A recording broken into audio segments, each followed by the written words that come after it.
My name is Lois Carrington. I am 62 years old, and 3 nights before Christmas, I heard the words, "No mother should ever hear." I was folding towels in the laundry room, the dryer humming, steam curling into the air, when the door left slightly ajar betrayed the truth. My son Daniel, the boy I carried for 28 hours of labor, the man I once called my pride, lowered his voice and said to his wife, "Rebecca, the best Christmas gift would be if she just died." I froze, the red towel in my hand suddenly heavy as stone. I waited for laughter, for some sign of a joke. None came. Instead, Rebecca's voice drifted back, calm and ordinary. "You said it, not me." The silence afterward pressed harder than the words themselves. I stumbled upstairs to the in-laws' suite where they allowed me to stay. The one room I was never permitted to decorate, the room without locks. My knees shook, but I forced myself to sit on the edge of the bed. The truth echoed over and over. My only child wished me gone as if my death were a relief. For years, I had been the quiet support, the babysitter, the biller, the woman who had sold her own home to help Daniel and Rebecca buy theirs. I believed love would be enough. That night, staring at the faded walls and the untouched suitcases in my closet, I realized love had become a one-way current. If you are listening, imagine for a moment hearing your own child wish you away. What would you do? Would you scream? Would you collapse? Or would you gather the pieces of yourself and prepare to act? That night, I reached for my notebook, wrote down Daniel's words, and promised myself I would never forget them. They would become the beginning of my answer. I sat in that small room, the one they called generous, though it held no sign of me, no piece of my history. My chest ached, but no tears came. Instead, there was a hollow silence inside, a quiet so sharp it hurt. I thought of the years that had led me here, every sacrifice woven into the fabric of this family. When Daniel lost his job, I canceled my cruise and gave him the money I had saved. When Rebecca wanted a bigger house, I sold the home my late husband and I built together and handed over $120,000 to make their dream possible. I had told myself I was investing in my son's future, but really I was erasing my own. The memories came in flashes. The late nights rocking my grandchildren to sleep when Rebecca wanted me time. The grocery bags I carried in week after week, filling their pantry without being asked. The bills I slipped money toward when they were just short this month. I had convinced myself it was love. But love without gratitude slowly drains the giver dry. That night I sat on the edge of the bed staring at the closet. Inside were the suitcases I had not touched in 3 years, still tagged from trips never taken. The smallest one still carried the label from that canceled cruise. My life had been on hold, waiting for Daniel and Rebecca to appreciate me. I leaned back against the wall, notebook in my lap, Daniel's words written in dark ink across the page. I traced them with my finger, the way I used to trace his hairline when he was a child, asleep on my chest. How could the same boy who once cried for me in the night now wish me gone? Silence filled the room. Not peace, not rest. It was the silence of being invisible, of being seen only as an obstacle. The ache could not roar. It whispered steady and cruel, "You are not wanted here." And in that whisper, a seed of resolve began to take root. The next morning, I forced myself into routine. I folded laundry, brewed coffee, smiled faintly at my grandchildren, and nodded through Rebecca's clipped instructions about the day. On the surface, everything looked the same, but inside I carried the weight of those words, a secret bruise. No one could see. After breakfast, I went back upstairs to the in-law suite.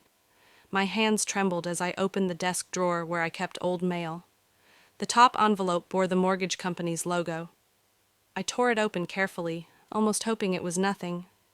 3 months past due. My breath caught. The house that had cost me my savings, the one Daniel promised would always be part mine, was teetering on the edge. I opened my laptop, something I rarely did. Numbers appeared like small betrayals across the screen. The joint account I had set up for emergencies was nearly empty. Quiet withdrawals week after week, thousands gone. I had stopped checking years ago, trusting Daniel's word when he said they only used it sparingly. Now I saw the truth. It was not an emergency fund. It had become their private allowance. I leaned back in the chair, sick to my stomach. My savings had not been gifts of love. They had been lifelines taken without gratitude. How many times had I filled the fridge thinking it was kindness when it was really just covering their overspending? Voices carried up from downstairs. I moved to the stairwell and listened. Daniel's voice was low, tense. Daniel snapped back. I'm not robbing my 1,000 of rain.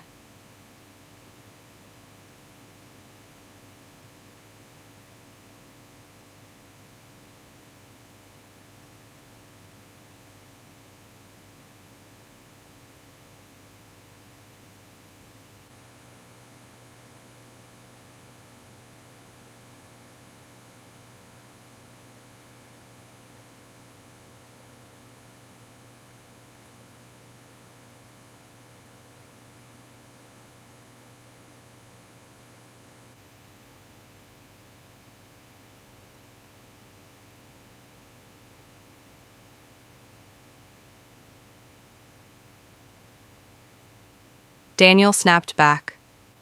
I'm not robbing my mother. But there was no conviction in his tone, no outrage at her suggestion, just a pause followed by, I'll figure something out. I stepped back, pressing a hand to the wall. The betrayal was no longer just whispered wishes. It was numbers on a screen, overdue bills, and secret conversations about what else they might take. Back in my room, I opened the bottom drawer and pulled out a thick folder. Inside were documents I had nearly forgotten. The co-ownership deed, notarized agreements, letters from the lawyer my husband and I once trusted. I ran my hand over the neat signature, my own name still printed clearly. Daniel had promised to remove me, but he had never filed the papers. I whispered aloud, almost in disbelief. My name is still here. It was as if a hidden door had opened. Beneath the ache, something stronger stirred. Proof, leverage, a reminder that I was not powerless. Not yet. That evening, after the house had grown quiet, I sat at my desk with the folder spread out before me. The papers smelled faintly of dust, untouched for years, yet every line carried a memory. My late husband, Richard, had insisted we keep copies of everything. Lo, as he would say, trust people with your heart, not your money. At the time, I thought it cynical. Now I saw it as foresight.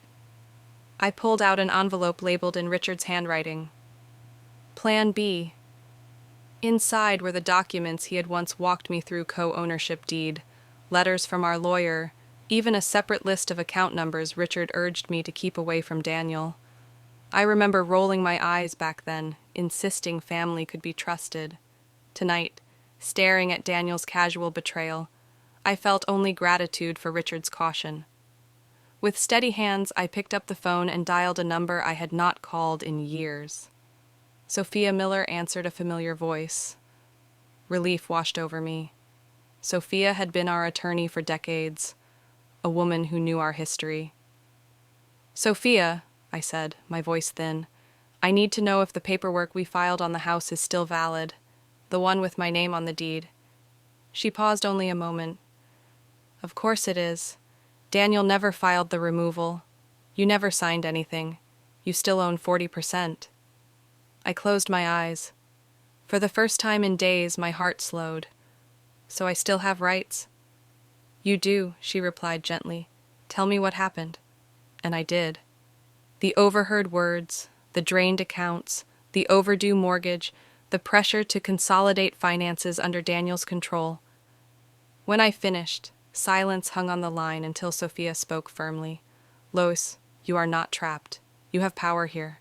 If you want out, we can act. I don't want revenge, I whispered. I want out, but on my terms. Then we draft a notice of intent to sell. It will land hard. Are you ready for that? I looked around the small room at the faded curtains. Rebecca never let me replace at the bed where I had swallowed disappointment night after night. My hand rested on the suitcase, still waiting in the closet. Yes, I said. I am ready. Sophia promised to prepare the papers by morning. After I hung up, I opened my suitcase and began to pack. Not frantically, not in fear, but with careful resolve. I folded each sweater as if tucking away an old version of myself. I set aside only essentials clothes, my passport, Richard's watch. Finally, I placed the envelope labeled Plan B on top. It was more than documents. It was proof that even after years of giving, of being drained and dismissed, I still had something left that was mine. That night, as snow drifted outside the window, I whispered into the silence, "You wished me gone, Daniel. You will get your wish, but not the way you think." The next day was Christmas Eve. The house smelled faintly of cinnamon candles and the artificial pine of the tree in the living room, but beneath the festive veneer, cracks were already spreading. By mid-morning, Sophia had sent the official notice of intent to sell, addressed to both Daniel and Rebecca. It arrived in their inboxes like a spark dropped into dry straw. I could almost hear the chaos ignite from upstairs. Around noon, the first tremor hit. The lights flickered, then went dark. The television shut off mid-commercial. The dishwasher ground to silence, and the hum of the refrigerator faded. Daniel stormed into the kitchen, phone in hand, cursing under his breath. Rebecca followed, her voice shrill. "What do you mean the power is cut?" "We have guests coming tonight. My mother is flying in tomorrow." Daniel's answer was muffled, but I caught enough. The bill wasn't paid. I thought, "Mom." He stopped himself, glancing toward the stairs toward me. I stayed in my room, listening. Rebecca's voice cracked. "You said she would cover it, like always." Their argument rolled on, voices rising and falling, each blaming the other. Downstairs, the Christmas tree stood in darkness, its ornaments glinting faintly in the dim afternoon light. Meanwhile, I opened my small suitcase and placed a tin of cookies inside. Then I thought of the children. They had done nothing to deserve this. Quietly, I wrapped 3 small gifts in plain brown paper, one for each grandchild, and wrote their names in thick marker. Inside each package, I placed a short letter. I wrote of love, of baking pies together, of bedtime stories, of the way their laughter had once filled my life with hope. I ended each letter the same way. "None of this is your fault. Remember that." By the time I sealed the last envelope, the house below had grown louder. Rebecca slammed cabinet doors. Daniel barked into the phone at the utility company. Panic was replacing denial. I sat at my desk listening to the storm unravel. That evening, Rebecca stomped upstairs, her perfume heavy, her eyes wild. She pushed into my room without knocking. "Did you cancel something?" She demanded the mortgage, the power. "Why is everything collapsing right now?" I looked at her calmly. "Because you built your life on a foundation I paid for, and I am done paying." She stared at me, stunned into silence. Then she turned, muttering, and slammed the door behind her. I exhaled slowly, my hands steady. The fallout had begun, and while they scrambled in the dark, I felt only clarity. For the first time in years, I was no longer the one unraveling.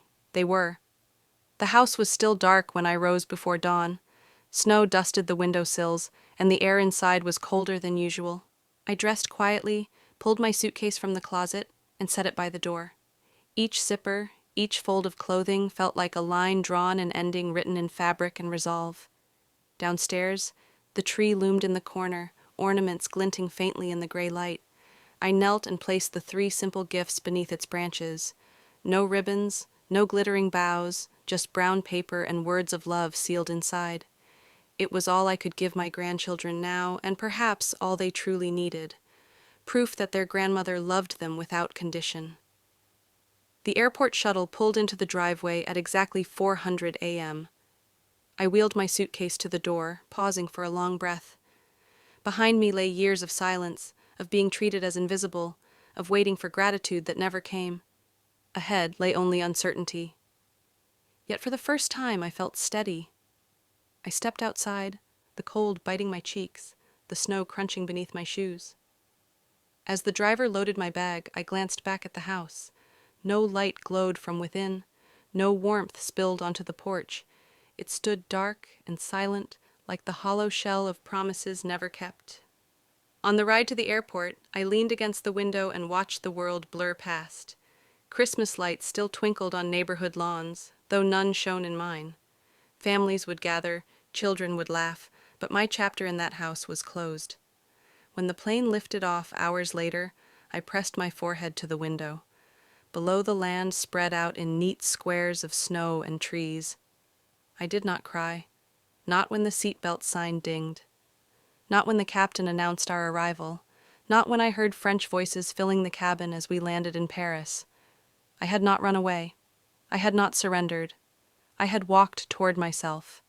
And for the first time in years, that felt like enough. Back in the States, the notice from Sophia landed harder than I had imagined.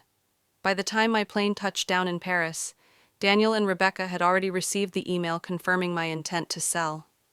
The silence on my phone did not last long. Missed calls stacked one after another. Messages poured in, some pleading, some angry. I let them ring untouched. It was 2 days later when I finally answered. Daniel's voice cracked through the line. "Mom, what are you doing?"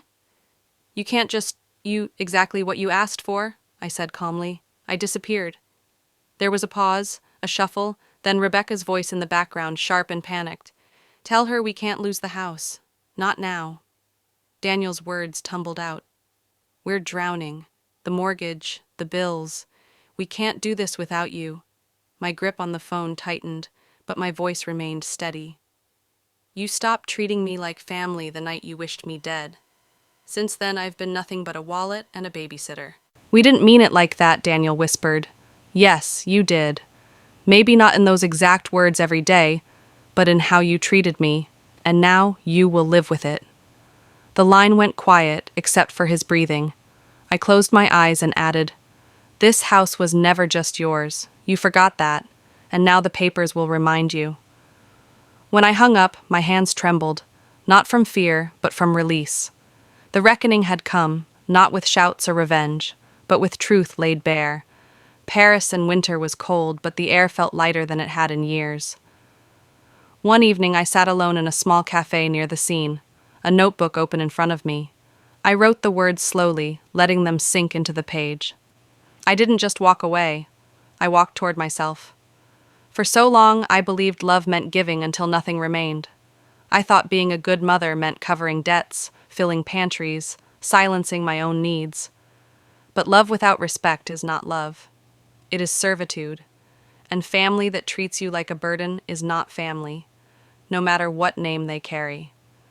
I closed the notebook, sipped my tea, and looked out at the glowing city. I missed my grandchildren, yes, but I had left them something no darkness could take, a reminder that they were loved. And that love does not mean erasing yourself. To anyone listening, hear this. You have the right to draw a line. You have the right to keep your dignity. And sometimes the bravest act is not staying but leaving. If this story has touched you, I invite you to share it. Like this video, subscribe to the channel, and tell me in the comments where you are watching from, because stories of strength, of survival, and of quiet justice deserve to be heard across every corner of the world.